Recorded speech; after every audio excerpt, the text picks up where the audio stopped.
Kevin Miller in the morning, KIDO Talk Radio. Thank you all for joining us. It's been a while since we've taken a look at, doing a deep dive when we're talking about age cohorts. We hear so much about the baby boomers. We hear so much about the millennials. But what about the generation sandwiched in between? Generation X, if you will, people in their 40s and 50s. Not a big generation, but it's like 64 to 77 or something like that.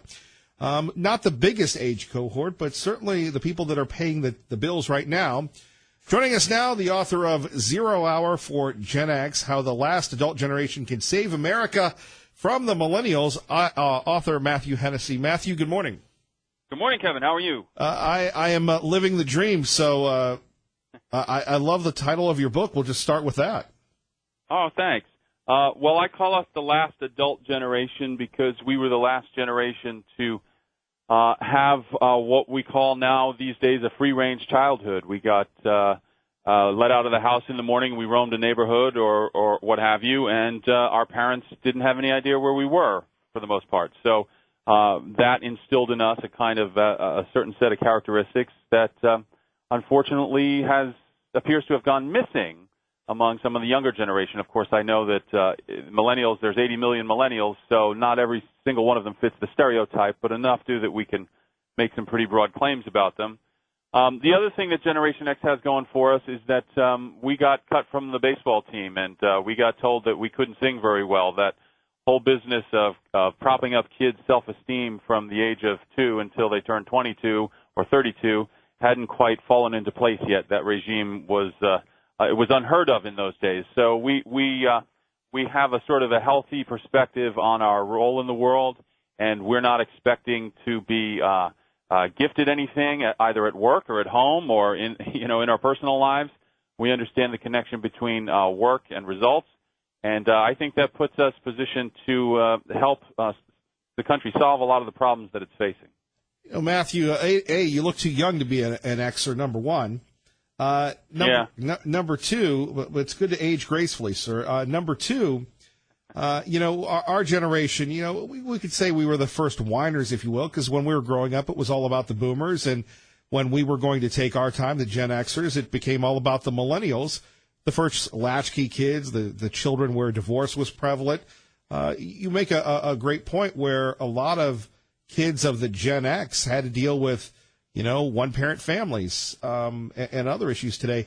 Was that good for the kids of that generation to be so independent, to be so self-reliant? Yeah, I think it was. I'm not maintaining that divorce is a great condition to be raised in. I certainly would prefer that everyone had two parents, as I did. But the fact of the matter is that a lot of us, because of changes in the workforce and in the way lives were being led in those days, came home to empty houses at the end of the day. Our moms were going to work in a lot of cases, and if you were in a single-parent home, there was just nobody there.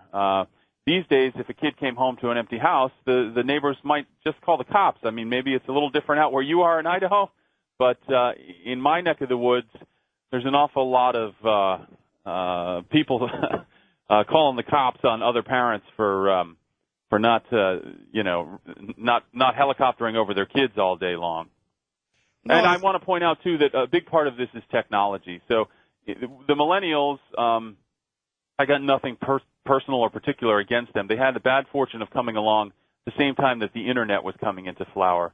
And I think that overall we can say at this point that it didn't have the best effect to be raised in an environment where every question you ever had could be answered in an instant, and you could download a movie or a song or a newspaper or a book in an instant, and you could be in touch with all of your friends and your parents and strangers that you met on a dating app in an instant, has left a generation that is really impatient with problems that can't be solved in an instant, and therefore kind of vulnerable to utopian promises and wild schemes that have been tried and tested, like socialism, but seem fresh and new and easy and off-the-shelf solutions to some of our hardest problems.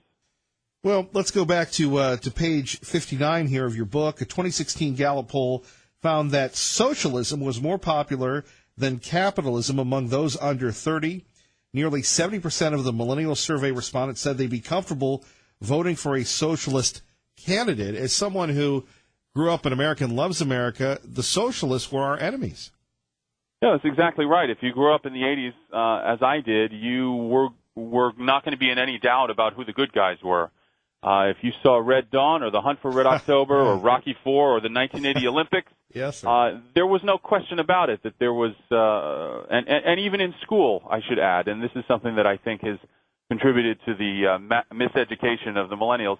Even in school, you were taught civics and the history of the country and the sort of the benefits and the purpose of capitalism and democracy in opposition to socialism and communism. So we drank from the fountain on all of that stuff. Obviously, you've always had Republicans and Democrats. I don't suggest that everyone in the 1980s was, saluting Reagan and waving the flag. We know differently, but there was a broad consensus that there was a good system and there was a terrible system, and we were lucky enough to have been born in the good system. And now what we saw with our own eyes, lo and behold, was that the good guys won. The wall fell, the Berlin Wall fell when I was 17 or 18 years old. The Soviet Union collapsed. We saw all that. It was heady time. Freedom was on the march. Countries all across the world were shedding the shackles of communism and adopting the principles of one man, one vote, and freedom and liberty and all that jazz. And it was great. And we carried that with us into our adulthood. That basic understanding that this is the greatest country in the world. Millennials in very large numbers don't agree with that statement, and so that definitely marks them as a little different. Now they have their reasons. I don't suggest that they were just born, with a chip on their shoulder about the great United States. I mean, they have their reasons. They saw the first invasion of Iraq as a monumental blunder. That happened when they were most of them in their early teen years. They saw Hurricane Katrina and the response as a sin, and they saw the financial collapse in 2007, which would have coincided for many of them with about the same age that I was when the wall fell, with a great betrayal of all the promises they had been made. So they're very cynical about the ability of our political class to live up to its promises, and I think cynical about the whole project of American freedom and democracy. Obviously, I'm speaking very broadly here. In terms of a generation, not everyone is going to fit that stereotype, and not everyone is going to. You could show me more than a few millennials who are very patriotic and who are very goal-oriented and attentive. The military is filled with them, for instance. So I don't suggest that my thesis explains everything about a generation. I'm making an appeal based on what I saw happening in my own life, which was a sort of a creeping addiction to my devices. And I wrote the book because I wanted to explore that, see if there was a way of pushing back against it and recapturing some of that brick and mortar feel and face-to-face analog lifestyle that I was raised with. Sure, Matthew Hennessy with us, 0 Hour for Gen X. Kevin Miller on KIDO Talk Radio. A few thoughts. We've replaced malls with the digital component, if you will. That was a big part of the boomers and the Xers' childhood, going to the mall, the socialization. And before we get back to how the military is impacted by the millennials and their changing values and how you motivate them, the idea of communication. These folks are not very vocal, it would seem. Maybe that's a broad general statement. But you and I were taught that, Matthew, if you had to do something, you had to go out and earn it. And sometimes it didn't go your way. On the other hand, this generation, very, very different. The critics would say they need to be coddled, they need to be cajoled, and sometimes the rules have to be changed to motivate them. I go back to this notion of the impatience. What I call the cult of constant encouragement sort of shaped their childhood. Very rarely did anyone tell them to do something that they didn't want to do. In fact, I maintain that for many millennials, the first day they show up at their first job out of college when they're in their early 20s, perhaps, is the first time in their lives that anyone's really told them anything to do something that they didn't want to do. I should note that millennials don't like to hear this. They haven't been prepared to be criticized in this way, and I'm sensitive to that. But I'm sorry, could you remind me what the question was? Well, it's a tough one. As we roll along here, the idea that they have trouble vocalizing, communicating, and the concept of deferred gratification. Sure. So the vast majority of millennials say that they would much rather text with each other or with their parents or with their boss than speak to them face to face.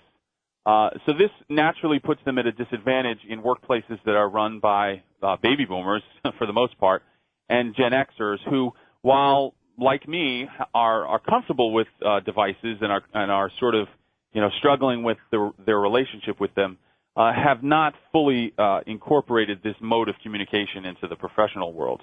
Now, when I talk to people my own age, Gen Xers, people in their 40s, early 50s, I get the sense that there's an awful lot of anxiety about the drift of the culture towards this constant, permanent state of connection, both to your home and to your friends and to your job.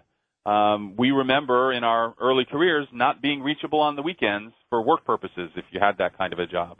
The old-fashioned couple days off was obviously good for people, and it was good not to be plugged in 24/7 to your job. Almost nobody has that anymore. We're all sort of available to our bosses, and it runs the other way. If we're bosses, we know that we can sort of ding our employees on the weekend or in the middle of the night if need be, because we're all sort of glued to these devices. Now, I'm worried about it. When I talk to millennials, and believe it or not, I did speak to many millennials for this book, the clear impression is that they're not worried about it, that this is just the oxygen they breathe. This is the water that they swim in, and the suggestion that you would take it away or that you would not be satisfied with all the many benefits that it provides is looked at as, you might as well have fallen from Mars and have three heads. I mean, they just don't get it for the most part. Of course, some do, and you see in some of their stranger obsessions with things like vinyl records and fixed-gear bicycles and locally grown tomatoes. They like to make their own gin and pickles and stuff. So there is a hunger out there among people in their 20s and early 30s for a kind of a more authentic way of living. And, maybe to a greater degree you see some of that where you are. But where I live in New York City, you've got people running around Brooklyn with handlebar mustaches, look like they just fell out of 1912, and riding these kind of old-fashioned bikes and sipping really good coffee from great cups and stuff. Some of it's phony baloney for sure, but some of it I think speaks to this desire that we all have to kind of have our feet on the ground and not. If you've ever worked in a job where you spend all day looking at a computer screen and then you get on the train or the bus or in your car and you're looking at your phone and you get home and you sit down to dinner and you're looking at your phone and your kid says something to you and you didn't really hear him because you were looking at your phone, and then it's time for bed and you're brushing your teeth and you're looking at your phone, then I think that you'll understand where I'm coming from with this book. Well, Matthew, we appreciate it. We wish you luck with this and continued success, sir. Thank you. Thank you. I appreciate you having me on. All right. Great friend Matthew Hennessy joining us. 0 Hour for Gen X, his examination of the age cohorts, the boomers, the millenniums, and the Xers, how the last adult generation can save America from the millennials. If you'd like to comment on that, do you agree with that statement that people in their 40s and 50s or early 50s, if you will, are the last adult generation, the last college generation? Or if you're a millennial and say, look, Kevin Miller, I like your show. You're kind of a curmudgeon, but a beloved curmudgeon. Okay, I threw in beloved. I disagree with that. 580-5436, 580-KIDO. You're listening to 107.5 FM, 580 AM, KIDO Talk Radio.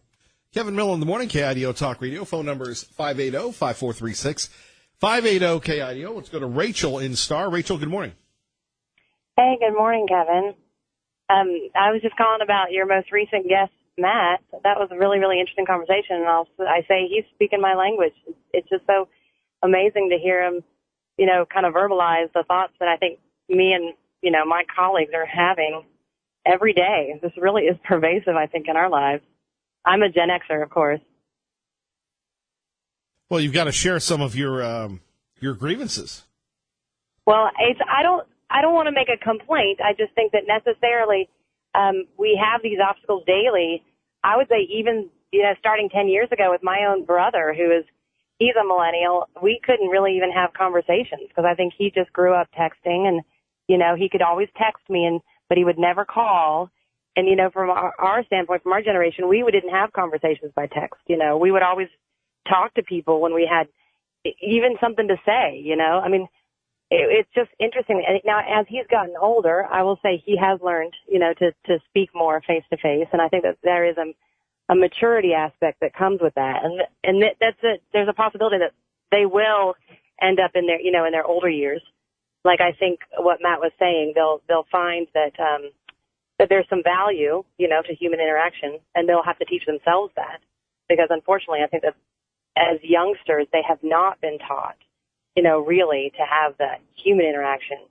And I always compare this to WALL-E, to the movie WALL-E, because, you know, they had lived in pods their entire lives, and just touching another human being was an amazing, you know, sort of experience for them.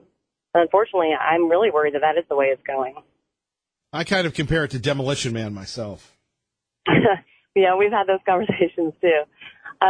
You know, but I think the challenge for us as Gen Xers is, how do we communicate with them? I mean, I am not going to. I have a 20-year-old babysitter now that I can't have a conversation with, and I will not text her about everything, you know, that has to happen, because I think that's not the way to communicate. So the challenge for me is, how do I kind of bring her into my world and not revert back to the only way that she knows how to communicate? No, I would agree with you. And, you know, I've studied the millennial generation for years. What hit me was when I was at a conference and they said this is the largest age cohort in American history, so big that we can't ignore them. We will have to mold ourselves to them instead of the other way around, which is what we were taught, that, you know, your boss says something, you do it. Now, if you're a millennial, if you don't like what the boss says, you don't do it, and the boss is wrong. Yes, and unfortunately, I constantly see that in the workplace too. And I work in healthcare, and there is a big difference in the newer generation coming in and really making their demands, and it's not their fault. I agree. I think that they don't know how to sort of fit into the current mold. And I agree with you. I've read some stuff about that. And then about how our generation has to be willing, kind of to, I guess, bend over for them. But well, hold on. I like what you said. I like what you said, bend over, but not to be a whiner, but we just never had our time. Growing up, it was all about the boomers. And then when our time came, we were kind of shifted aside to go right to the millennials. Well, yeah, I mean, that may be the case. I think that our demands are not as strong either. You know, I think that most of us are kind of willing to, you know, kind of live our lives and hopefully work towards our nest egg and, you know, focus on our families and things like that. So I don't know that necessarily we're carrying a chip on our shoulders, but I just think it's still going forward, that future day-to-day working with them and communicating and, you know, kind of getting things done. I think that's the real challenge. Well, Rachel, thank you for joining us. Good luck with those millennials. Yeah, thank you very much, Kevin. All right, our friend Rachel in Star on KIDO Talk Radio. Traffic and weather together. Zuri Gebert. And I'm Kevin Miller. Coming up next, we'll talk a little bit about the president wanting Jeff Sessions to do his job. Details with me, Kevin Miller on KIDO Talk Radio. Good morning, Doug. A lot of your supporters are frustrated with the DOJ, with Jeff Sessions. There are rumors that you're going to fire him after the midterms, and Rosenstein. They also want these documents. They're wondering if you will use your power to get these documents released. At the right time, I think I'm going to have to do the documents. I didn't want to, but I think I'm going to have to. There's such corruption. Before I got here, it's from before I got here. It's the Obama administration. And you look at what happened. They surveilled my campaign. It's very simple. The Pfizer report, the phony fake. Rosenstein signed the last Pfizer report. It bothers me. It's always bothered me. Will you fire him? Will you fire Sessions? Well, I'll tell you what. As I've said, I wanted to stay uninvolved. But when everybody sees what's going on in the Justice Department, I always put justice now with quotes, it's a very, very sad day. Jeff Sessions recused himself, which he shouldn't have done, or he should have told me. Even my enemies say that Jeff Sessions should have told you that he was going to recuse himself, and then you wouldn't have put him in. He took the job, And then he said, I'm going to recuse myself. I said, what kind of a man is this? And by the way, he was on the campaign. You know, the only reason I gave him the job, because I felt loyalty. He was an original supporter. He was on the campaign. He knows there was no collusion. And what's come out of Manafort? No collusion. What's come out of Michael Cohen? No collusion. This is stuff that they got. How about with Michael Cohen, in all fairness to him, they raid his office at 6 o'clock in the morning? And how about with Manafort? They raid his home at like 5 in the morning, I think on a weekend, and his wife is in bed and they go in with guns? Yeah. This isn't Al Capone. Very good point from the president with his exclusive interview with Angela Earhart on Fox and Friends, KIDO Talk Radio, your home for Fox News here in the Treasure Valley. Pro-life, good morning. You're on KIDO Talk Radio. Yeah, good morning. You know, Jeff Sessions should have unrecused himself. I mean, you can do that. There's no law saying you can't unrecuse yourself. I mean, that's ridiculous. That's saying, like, I'm not going to get involved. Now I will get involved. You can go either way. I mean, that's stupid. And I don't know why he's such a wimpy guy. Maybe he always has been, and that's why everybody likes him. But I think he needs to resign before he gets fired. But I don't know what he's going to do. But then on the flags, you know, if you're supposed to fly a flag upside down, if there's immediate danger of loss of property or life. Now, I think that all the pro-life people could fly the flag upside down all the time, because there's babies being murdered all the time in the United States and all over the world. And, I mean, I don't fly a flag at my house. I don't have a flagpole, but if I did, I think I'd fly it upside down. And then people ask me, I'd tell them that. So, anyway, I don't know what else to tell you today, but you could ask me a good question, and I might be able to answer it. Oh, it's the interview pro-life segment? No, I don't know. What do you make of what we talked about earlier, where a guy has proudly put the American flag on the back of his pickup, and he's got one of his neighbors saying, take that down, it's intimidating, racist, and the American flag is a bad thing. And this isn't going on in Idaho. This was given to me by a close friend.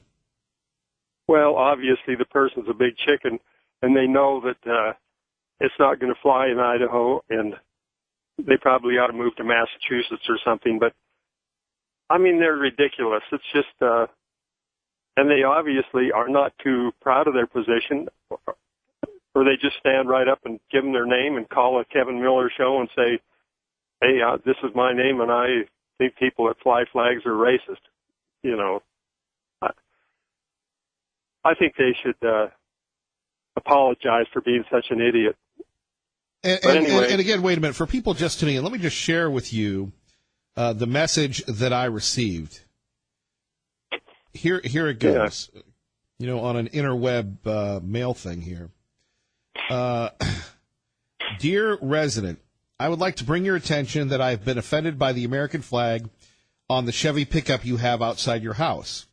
I would like to ask you to remove it. It shows oppression and racism, and frankly is very disrespectful of the many people that live in this community. Now, again, this is in Idaho. Please do not fly the flag on your vehicle because it scares many people that live in this country and this community. What is this person smoking? No, they just voted for Obama and Hillary, that's all. They're just dopes, you know. What can you say? Right, as somebody would say, you're a big dope. I figured you would get that reference, yes.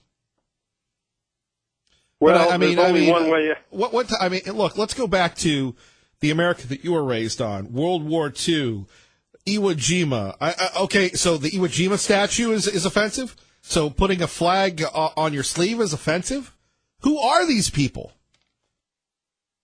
Yeah, I know. They've just gone to too much public school. That's all I can say, in public universities. Of course, you don't maybe agree with that, but... well, when have we agreed on anything? Oh, we do agree a lot. We agree on life, that's for sure. Right. And the only way out of this is for people to read their New Testament, believe that Jesus Christ is the resurrected God, and follow him. That's, I think, one way we can really get out of our troubles, but people don't seem like they want to do that. Well, we can't give up pro-life. I got to run. Thank you. Okay, we'll see you. All right. Joining us now from Capitol Hill to your house, our great friend Jared Halpern joining us from Fox News Radio. Good morning, Jared. Good morning. So it looks like the work is going to be done in a couple weeks in the Senate. Well, we'll see. There's still a lot of work to do. It is significant. The Senate has now passed 9 appropriations bills. That's 9 of the 12 spending bills that make up the federal budget. They have done it early. They have done more of them than we have seen in recent years. Remember, what we have seen over the last several years is these massive, continuing resolutions or omnibuses, these sort of big swaths of trillion-dollar spending bills. President Trump said he signed the last one, said he wasn't ever going to sign one again. And so this is the regular order of things. This is passing these bills. Now, they've kind of coupled them. The one that they passed yesterday covers several departments, but it's all appropriated sort of line by line.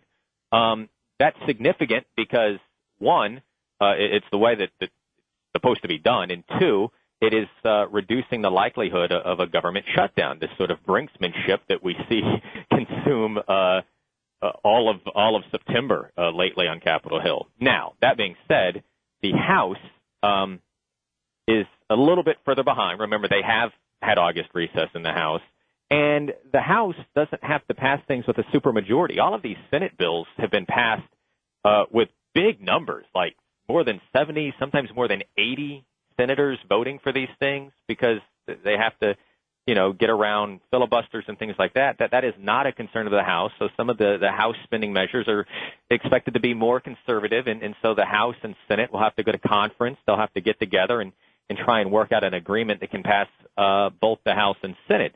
The other big question mark is so far in these 9 spending bills, these 9 appropriations bills that the Senate has taken up, they have not done the Homeland Security section. That would be the section that would include any sort of border wall funding. And that obviously is perhaps the most controversial thing within the government funding package right now. And so it is still unclear if that's something that will be taken up. And if it's not, if President Trump makes good on the suggestions and indications he's had up to this point that he would veto something that did not include government funding, that he would shut down the government. To do that, by the way, he would have to veto sort of each of these bills. But, we'll see what the mindset, I suppose, is over the border wall funding if that's not included in this government funding package that reaches his desk at some point, we think, next month. I don't know how we would get by if we don't have the usual cringing over the continuing resolution. We're going to shut down the government. I mean, that absurdity has become the norm. The president's tweets that have added drama about whether he's going to sign these or not. And actually, remember in March, was it March that this happened, that, we were on the precipice of another government shutdown, and then they passed this $1.3 trillion measure, and everybody, the House Republicans and the Senate Democrats and the White House sort of work, and they would get this agreement out. And then, like an hour before the president was supposed to sign it, he tweeted out that he may not. There could still be some drama. He always keeps you on your toes, Jared. There usually is. Jared, I'd say enjoy the weekend, but I'm sure you'll be getting some tweets from the Commander-in-Chief. Oh, I'll enjoy the weekend. Don't worry about that. Have a good one. Thank you, sir. Jared Halpern joining us, Fox News Radio. Terry, State College Radio on KIDO Talk Radio. Good morning, Terry. Good morning, Kevin. Okay, I've got 2 solutions. I'm not going to sit here and gripe about the problems we're having. A, I think that the way we rallied at the state capitol and all the other events, it's time to rally again. Barb, if you're still listening, we're going to put you in charge of having an appreciation day for the American flag in this area that gentleman was told to take the flag off his truck. I think that if we all showed up and supported local businesses and had coffee, we actually could have a really good time there, and we could all fly the American flag. So there's one solution, and I call him Barb because she gets around, that girl does. Second solution, Liberal Steve. Max, let me tell you that you haven't been back in the States long enough to get a full flavor of where Steve is coming from. And for your information, he's known as Liberal Steve, Looney Steve, Libetard Steve, and sometimes just Stupid Steve. Well, I have a solution to that. Bob, is leaving us. He's going to move out of town. I think that if he took Liberal Steve with him, Liberal Steve could live and study under the big master himself. That'd be like the Odd Couple, Liberal Steve and Tea Party Bob. Yeah, it would be the weirdest combination of Odd Couple and the Force, the Star Wars. He could become a Jedi Master just like Tea Party Bob. I think that would be wonderful. Would he be going to the dark side, though? I think Bob could hold out. I think he'd be bringing Steve out of the dark side. And in the end, righteousness always wins over evil. It's just some days we can't see it. In fact, sometimes it can be entire generations and centuries that you don't see it. But in the end, we know who wins the battle. Period. End of story. Now, I don't know that I would be hesitant to think that Tea Party Bob would teach him that New York twang that he speaks with. Yeah. I don't know if Liberal Steve, presenting himself in that way, I don't know that your people could take that. I mean, just him calling you first thing this morning, I was ready to turn the radio off. It's like, come on, Kevin. The guy's off his meds again. So, well, it was a little early for him, I will say that. Yeah, that was. I mean, maybe they've given a change of prescription or something. I don't know. But anyways, those are my two solutions. I really vote on anybody who wants to rally a Flag Day. I will be there without a question behind it. Just simply tell me where and when, and I will show up. And I think it'd be a good Patriots Day to just fly the flag, period. There doesn't have to be any other agenda. Kevin, you're doing a good job. And as far as Sessions, I feel for him. It's just people don't understand. It takes a while to build a case. And he's collecting evidence, and I'm trying to give him the benefit of the doubt, but I've got grave reservations. Well, that's why we love you. Terry, thank you. You have a good day, Kevin. Thanks. All right. Terry from State College, Pennsylvania. Coming up next, Tom in Nampa and Tea Party Bob and you with me on 107.5 FM, 580 AM. Kevin Miller, KIDO Talk Radio. 2017 assessment that the president says he now agrees with. That was done while you and then CIA Director John Brennan were still in office. So how can we reconcile the president attacking you, but apparently after a very long time, finally allegedly saying he allegedly agrees with the product of the intelligence community that you yourself oversaw? Yeah, well, this is, as we've come to know the president, he's not a stalwart for consistency or coherence. So it's very hard to explain that. One point I'd like to make, Anderson, I don't think has come up very much before, and I'm alluding now to the president's criticism of President Obama for all that he did or didn't do before he left office with respect to the Russian meddling. If it weren't for President Obama, we might not have done the intelligence community assessment that we did that set off a whole sequence of events which are unfolding today, notably Special Counsel Mueller's investigation. There we have it from CNN. Obama was behind it all. The Sith Lord we've been looking for. Good morning, Kevin Miller with you here at KIDO Talk Radio. Phone number is 580-5436, 580-KIDO. We go to Robert in Nampa with Kevin Miller at KIDO Talk Radio. Good morning, Robert. Good morning. How's it going? Great. You're on 107.5 FM, 580 AM. What can we do for you? You guys were talking about my truck and kind of confusing it with a different truck. Well, which truck is your truck? We got a lot of trucks. My truck's the one that I actually fly the flag upside down in distress. Yes, we've heard a lot about you today. Yes, we have. Well, the subdivision thing's actually a different incident. That's not me. That's somebody who actually flies the flag. Right side up. I do know that. The subdivision thing is actually closer to where I live. You just kind of came up as an offshoot of that. Okay, yeah. Just one of my friends texted me and said that you guys were talking about me and I should call in. A lot of people were talking about you. Some people believe that's that you're over-exaggerating the issues. But since you're here, please explain to us why you fly the American flag in distress on your pickup truck, sir. Originally, for me personally, why I'm in dire distress is I'm a father of 6. I've had my kids their entire lives. Never had a problem with CPS or anything. But my sister now, she had a problem with CPS. Her kids were taken, and I became a licensed foster care provider to take them. Like, I passed all the tests so I could take strangers' kids, and they still refused to give me my nieces and nephew. And I have them on recording saying the reason for doing that is because I reported sexual abuse in the foster home. And I stand up for the Constitution.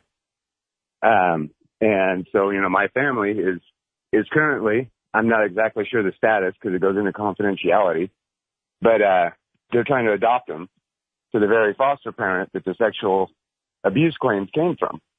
She's a single parent who works full-time as a nurse.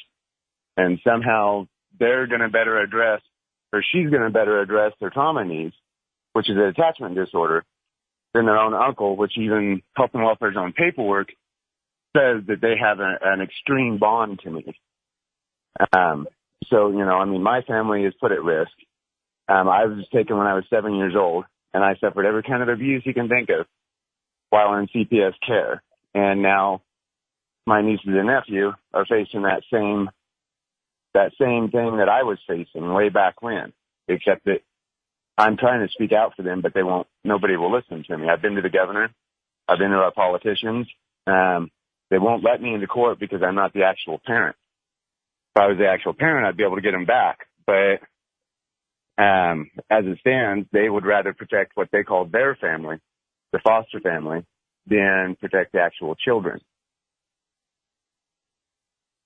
Well, I guess that fits the table of distress, Robert. Is there anything that you'd like to throw out while you have the people listening right now?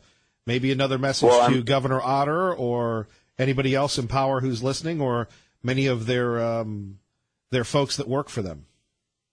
Well, my story isn't unique. I mean, this stuff happens with CPS a lot. Now I help reunite families, and kind of what I'm asking for is, instead of people, talking crap about me, actually talk to me and figure out what's going on, and maybe come out and help us. I need help out there. I mean, I'm out there a lot by myself trying to protect kids, and I know a lot of people think CPS is all good, but there's a lot of bad in there also. And we need to be aware of that because we can't work on something if we don't know that there's a problem. But there's a major problem within CPS, and we need to address that. Can you drop me an email? Yeah. You'll figure out who I am and where you are, Robert, and maybe we'll have you in studio for more time. Okay, I appreciate it. I'm not doing it to be disrespectful. I actually have it across my back window. And like you said, if people are talking about you, they will hear it from you. We'd like to hear from you, so please send me an email, Hey Kevin, all caps. You can just go to our website, KIDOTalkRadio.com, contact us. You'll see Kevin Miller, and we'll take care of you, sir. Okay, thank you. I appreciate it, man. Thank you. Take care.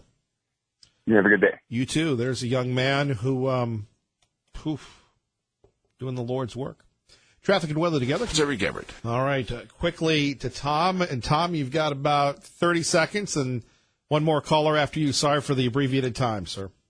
Oh, well, I should call earlier. I think we need to bring back some bumper stickers we had back in the Vietnam War days when people used to use burning flags, disrespecting it as a matter of what they called free speech. One of them had a flag you put on the back of your car that says America, love it or leave it. The other one was if your heart had a picture of a heart that's not in America, you better get the head of jackass out. I think we ought to start printing some of those up, pass them around.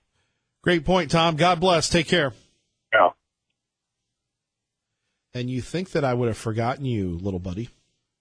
No, but I'm going to change my time to 6:30 because this is getting more difficult when I write things out. That's the key. Something. You got to call in earlier. That's what I'm going to do. So don't complain to me tomorrow when I call it, or Monday when I call it at 6:30. I don't want to hear it. I got to ask you: are you ready to be Liberal Steve's bunk buddy? Look, it's hard enough to deal with Liberal Steve on the air. Never mind in person. The man has few, if any, redeeming attributes, and I'm sure that he would be welcome in San Francisco or Venezuela any time. So send him there. I mean, get rid of him as far as I'm concerned. I wanted to talk briefly about Sessions. He is the key to this whole thing. He was in the beginning, and he still is. If he can get rid of Rosenstein, we can change this whole Mueller investigation. I think the Democrats have something on him, and that's why he's afraid to do any of this.